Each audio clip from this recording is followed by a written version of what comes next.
खेसारी जैसा रिकॉर्ड कोई तोड़ पाएगा। काजल रखवानी को पलंग पे सुता के शूटिंग कर रहा था। हाँ, शूटिंग कर रहा था, कुछ नहीं, शूटिंग कर रहा था। बस यही बात बताने आए थे कि मतलब काजल रखवानी जी और खेसारी लाल यादव जी का जोड़ी जो था सुपर डुपर हिट जोड़ी था भोजपुरी इंडस्ट्री में, ठीक है।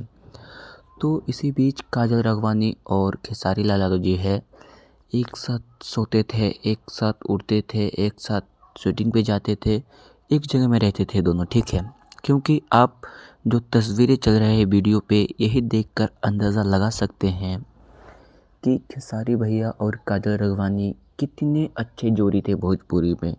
मेरे ख्याल से तो ऐसा भोजपुरी में अब तक कोई जोड़ी नंबर 1 नहीं बना है जो खेसारी लाल और काजल रखवानी ने बनाया था, क्योंकि इन दोनों का जोड़ी अलग ही लेवल का है, ठीक है।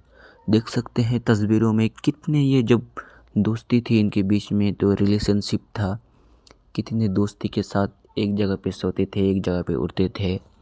तो मेरे ख्याल से तो नहीं लगता है कि भोजपुरी में कोई ऐसा नंबर 1 जोड़ी आएगा।